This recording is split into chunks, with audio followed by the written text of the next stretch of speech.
오늘 우리 같이 나눌 말씀은 히브리서 11장 5절과 6절의 말씀입니다. 제가 봉독합니다. 믿음으로 에녹은 죽음을 보지 않고 옮겨졌으니 하나님이 그를 옮기심으로 다시 보이지 아니하였느니라. 그는 옮겨지기 전에 하나님을 기쁘시게 하는 자라 하는 증거를 받았느니라. 믿음이 없이는 하나님을 기쁘시게 하지 못하나니 하나님께 나아가는 자는 반드시 그가 계신 것과 또한 그가 자기를 찾는 자들에게 상 주시는 이심을 믿어야 할지니라. 아멘.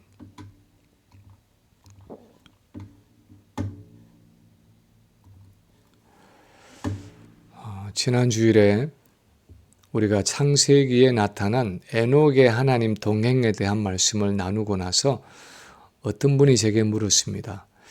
에녹이 65세에 무두셀라를 낳은 후에 300년을 하나님과 동행했다는 것은 알겠는데 혹시 에녹이 실제로 어떻게 하나님과 동행했는지에 대한 구체적인 예가 성경에 있는가를 물었습니다. 그런 자세한 예가 있으면 얼마나 좋겠습니까? 참 아쉽게도 성경에는 에녹이 어떻게 하나님과 동행했는가에 대한 예는 전혀 나타나지 않고 있습니다. 오늘 이 히브리서의 본문이 그나마 에녹이 어떻게 하나님과 동행할 수 있었는가에 대한 좀 더 자세한 기록이라고 할 수 있습니다. 그것도 어떤 동행의 예를 보여준다기보다는 하나님과 동행하는 원리에 대해서 말씀해 주고 있습니다. 오늘 본문 5절에 보면 믿음으로 에녹은 죽음을 보지 않고 옮겨졌으니 하나님이 그를 옮기심으로 다시 보이지 아니하였느니라 하고 기록하고 있는데 에녹이 어떻게 하나님과 동행했는가 하는 그 동행의 방식에 대한 대답은 한마디로 믿음으로 하는 것입니다. 믿음으로 에녹이 하나님과 동행했다 하는 것이 에녹이 하나님과 동행한 방식에 대한 성경의 대답입니다. 그런데 6절에서는 그렇다면 그 에녹의 믿음이 어떤 것이었는가에 대한 좀 더 자세한 설명이 나타나고 있습니다. 에녹은 어떤 믿음을 가졌고 우리가 에녹처럼 지속적으로 하나님과 동행하기 위해서는 과연 어떤 믿음을 가져야 할 것입니까?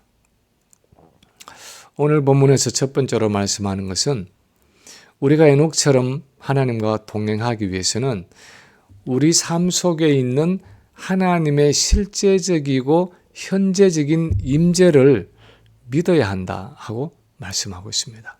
우리 삶 속에 있는 하나님의 실제적이고 현재적인 그 임재를 믿어야 한다는 것입니다. 오늘 본문 6절에 보면 이렇게 말씀하고 있습니다. 믿음이 없이는 하나님을 기쁘시게 하지 못하나니 하나님께 나아가는 자는 반드시 그가 계신 것과 또한 그가 자기를 찾는 자들에게 상 주시는 이심을 믿어야 할지니라. 하나님께 나아가는 자는 하나님과 동행하기 원해서 하나님께 나아가는 그 사람은 반드시 그가 계신 것을 믿어야 한다고 말씀하고 있습니다. 그런데 우리 중에서 하나님께 나아간다고 말하면서 하나님이 계시지 않는다라고 생각할 사람이 얼마나 되겠습니까? 하나님이 계신다고 생각하니까 하나님께 나아가는 것 아닙니까? 그런데 왜 본문은 하나님께 나아가는 자는 반드시 그가 계신 것을 믿어야 한다고 말씀하고 있습니까?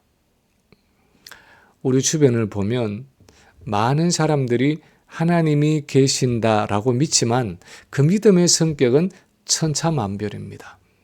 미국에서는 길 가는 사람을 아무나 붙잡고 당신은 하나님이 계신다고 믿습니까? 하고 물으면 적어도 90% 이상이 하나님이 계심을 믿는다고 대답한다는 통계가 있습니다. 사실 불신자들조차도 어떤 종류의 절대자가 존재한다고 생각합니다. 기독교가 말하는 하나님이든지, 이슬람교에서 말하는 알라 신이든지, 힌두교에서 말하는 브라만이든지, 아니면 어떤 한국의 토속적인 신앙이 가진 옥황상제든지 어떤 종류의 절대자가 존재하고 있다고 사람들은 막연하게 생각하며 살아갑니다. 그런데 우리 성도가 하나님은 계신다라고 말할 때 그 의미는 좀 달라야 한다는 것입니다. 그렇게 막연하고 추상적이고 지식적이고 이론적인 하나님의 존재를 믿는 것이 아니라 아주 구체적이고 실제적이고 우리와 직접 교제하시고 동행하실 수 있는 어떤 인격적인 하나님의 존재를 믿는다는 것입니다. 내 옆에 있는 어떤 한 사람처럼 한 퍼슨으로 우리 곁에 실제로 계시는 그 하나님의 존재를 믿어야 한다는 것입니다. 예전에 제가 한국에서 대학교 시절에 어떤 철학책들을 읽었는데 그중에 기독교 철학자들의 책도 있었습니다. 그런데 그때는 몰랐는데 지금 와서 생각을 해보면 많은 철학자들이 성경의 하나님을 믿은 것이 아니라 어떤 철학적이고 사색적인 하나님을 믿었다는 사실을 알게 되었습니다. 성경이 말씀하는 인격적인 하나님을 믿었다기보다는 하나님에 대한 어떤 개념을 믿은 것이었습니다. 하나님이라는 이름을 가진 어떤 절대자가 존재한다는 것을 믿은 것입니다. 자기들이 생각하는 절대자에다가 가시라는 하나님이라는 이름을 붙인 것입니다. 그런데 철학자들이 가진 그런 추상적인 하나님 개념과 성경이 말씀하는 실제 하시는 하나님은 얼마든지 다를 수 있는 것입니다.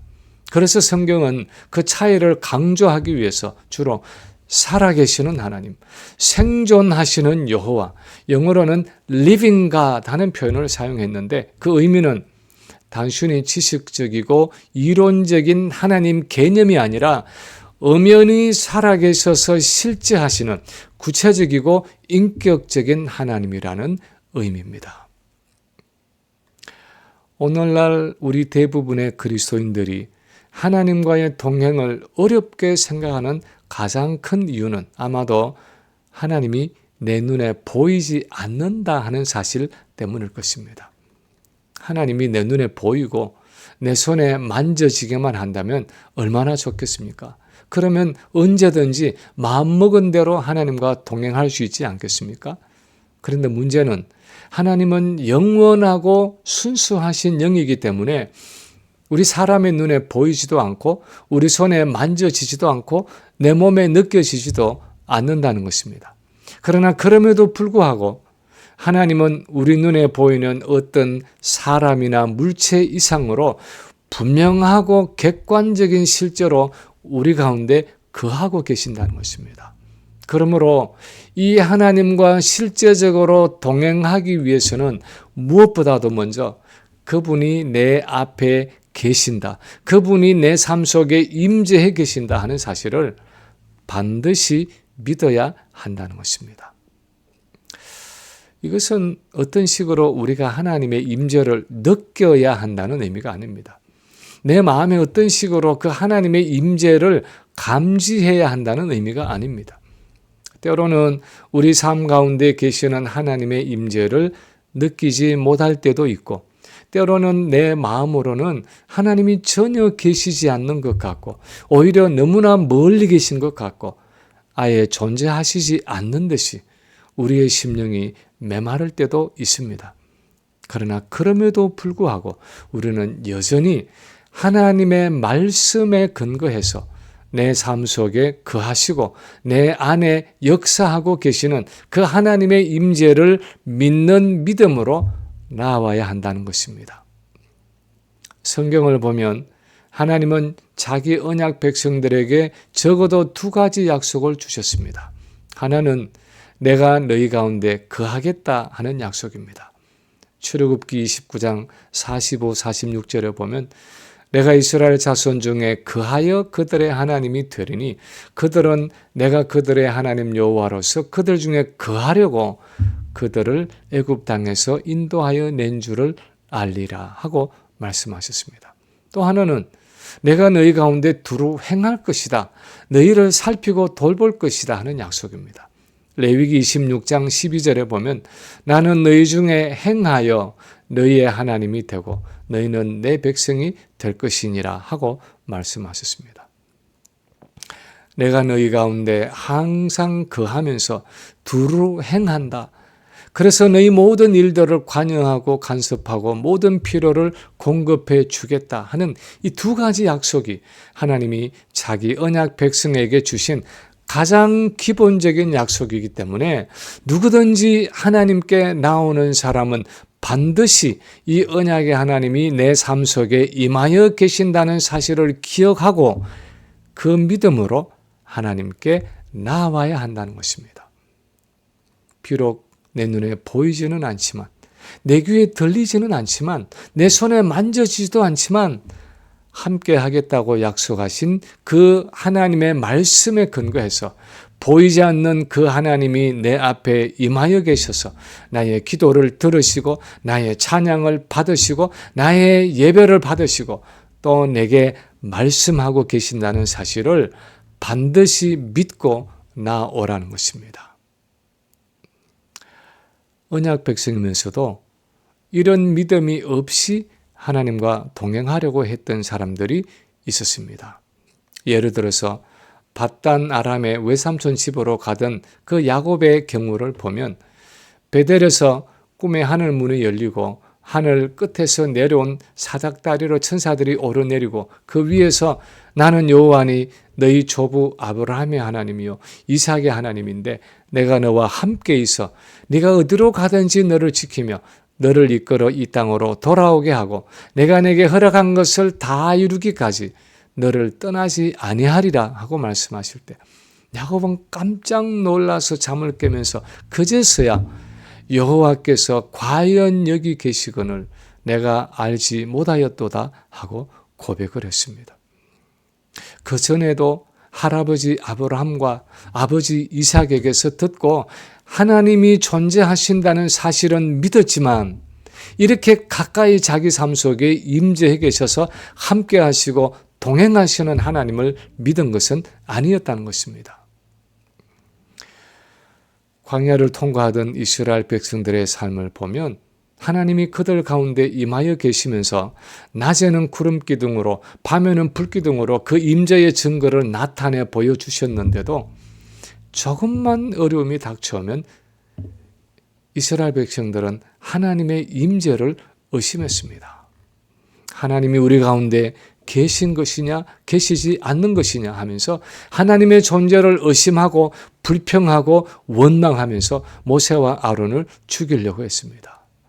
그들은 하나님의 언약 백성이었지만 하나님의 실제적인 임재를 믿지 않았습니다. 10번씩이나 하나님의 존재를 시험함으로 그분의 임재를 멸시했기 때문에 그들은 하나님의 약속의 성취를 보지 못했습니다. 우리는 흔히 하나님이 내 삶 속에 계시고 내 삶 속에 역사하신다는 사실을 믿는다라고 생각합니다. 그런데 실제로는 그것을 믿지 않고 살아갈 때가 많습니다. 우리의 삶을 보면 때로는 그 실제하시는 하나님을 전혀 의식하지 않고 살아갑니다. 하나님이 없는 듯이 살아갑니다. 그래서 하나님은 우리와 함께 하시지만 우리는 그분과 동행하지 못하고 살아갈 때가 많습니다. 우리와 함께 하시는 그 하나님의 임재를 누리지 못하고 살아가는 것입니다. 그래서 오늘 본문은 이런 우리의 연약함을 염두에 두고 우리가 하나님과 동행하기를 원한다면 그 하나님이 내 삶 속에 구체적으로 임재하셔서 나와 함께 계시고 내 모든 삶 속에 간섭하시고 관여하시고 행하고 계신다는 사실을 믿어야 한다는 것입니다. 단순히 저 하늘 멀리 하늘 위에 어느 구석에 가물가물하게 숨어 계시는 막연하고 추상적인 하나님의 존재가 아니라 내 눈에 보이지는 않지만 내가 믿음의 손을 뻗기만 하면 언제든지 만질 수 있는 바로 내 앞에 임재해 계시는 그 하나님의 실제적인 존재를 믿어야 한다는 것입니다.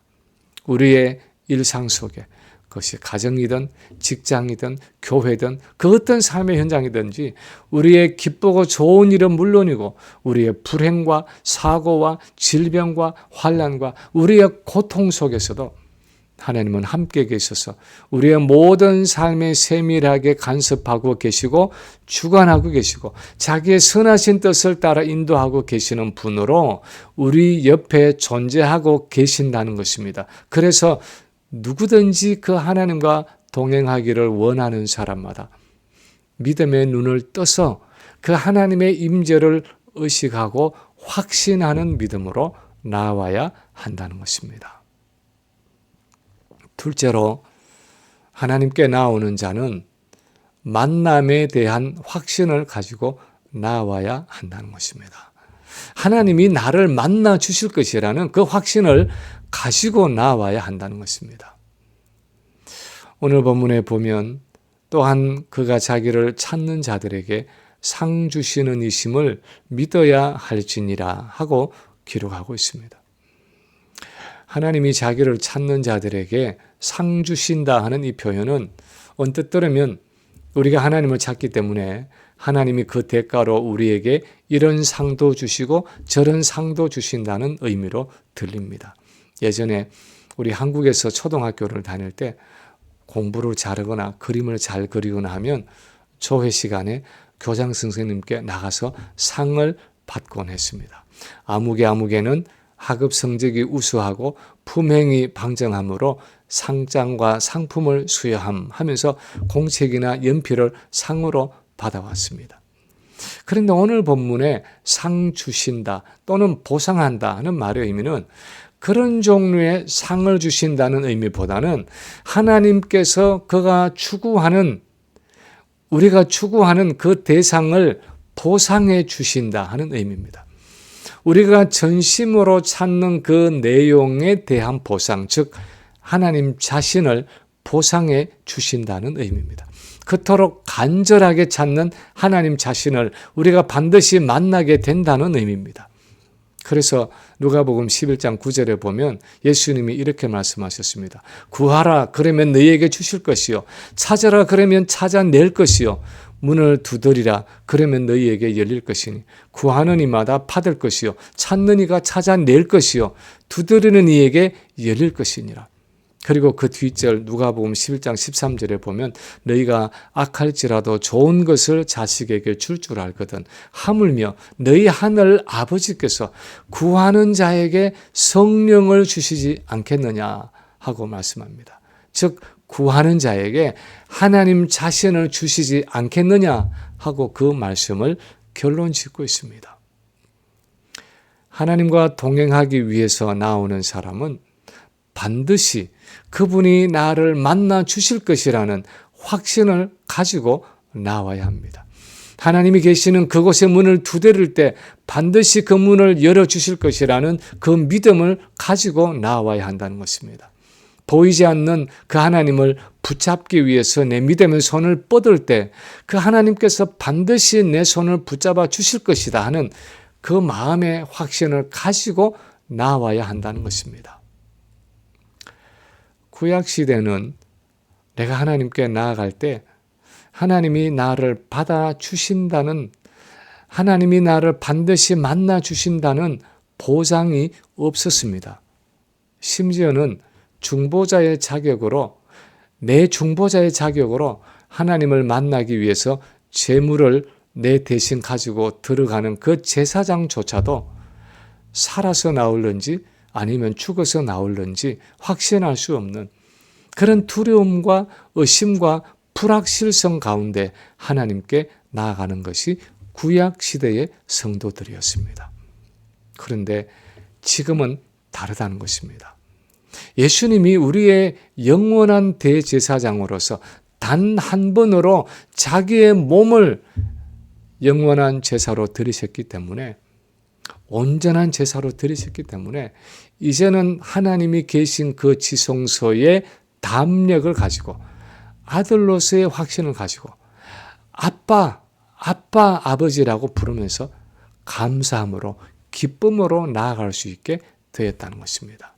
그래서 히브리서 4장 16절에 보면 그러므로 우리는 긍휼하심을 받고 때를 따라 돕는 은혜를 얻기 위해서 은혜의 보좌 앞에 담대히 나아갈 것이니라 하고 말씀하고 있고, 히브리서 10장 19절 이하에 보면 그러므로 형제들아 우리가 예수의 피를 힘입어 성소에 들어갈 담력을 얻었나니 참마음과 온전한 믿음으로 하나님께 나아가자 하고 말씀하고 있습니다. 예수님께서 세례를 받으실 때 너는 내 사랑하는 아들이요 내 기뻐하는 자다 하고 말씀하시던 그 하나님이 그리스도 안에 있는 우리에게 똑같이 말씀하시면서 너는 내 사랑하는 자녀요 내 기뻐하는 자다 그렇게 말씀하시면서 사랑과 기쁨으로 우리를 만나 주실 것이기 때문에, 우리를 맞아 주실 것이기 때문에 누구든지 하나님과 동행하기 위해서 나아가는 자는 예수 그리스도 때문에 하나님이 이렇게 우리를 반갑게 맞아 주신다는 사실을 기억하고 그 믿음으로 나와야 한다는 것입니다. 우리가 하나님과의 실제적인 동행에서 어쩌면 가장 어렵게 생각하는 것 중에 또 하나는 하나님은 반응이 없다 하는 느낌입니다. 하나님은 침묵하시는 분이다 하는 생각입니다. 하나님이 내 삶 속에 임재해 계시고 내 마음속에 거하고 계신다고 말은 하는데 그분이 기꺼이 나를 만나주시고 내 손을 잡아주시고 내 걸음을 인도해 주신다는, 하나님이 기쁨으로 자신을 우리에게 내어주신다는 확신이 없을 때가 많습니다. 왜냐하면 내 마음속에 그 하나님의 임재가 느껴지지 않기 때문입니다. 하나님이 내 삶 속에 거하시고 두루 행하신다는 증거가 내 눈에 보이지 않기 때문입니다. 그런데 사실은 그렇지 않다는 것입니다. 하나님은 그분 앞으로 나아가는 우리를 반갑게 맞아주시고 우리를 기쁨으로 만나주시기 때문에 그분은 자기를 찾는 자들에게 상 주시는 이심을 믿고 담대하게 나오라는 것입니다. 믿음으로 그분을 찾고 붙들라는 것입니다. 헨리 블랙가비 목사님의 하나님을 경험하는 삶에 보면 오늘날도 하나님은 적어도 4가지 방편을 통해서 우리에게 자신을 기꺼이 나타내시고 자신의 임재를 나타내시고 우리를 인도하시고 동행하신다고 말하고 있습니다. 첫째는 말씀을 통했습니다. 성경을 통했습니다.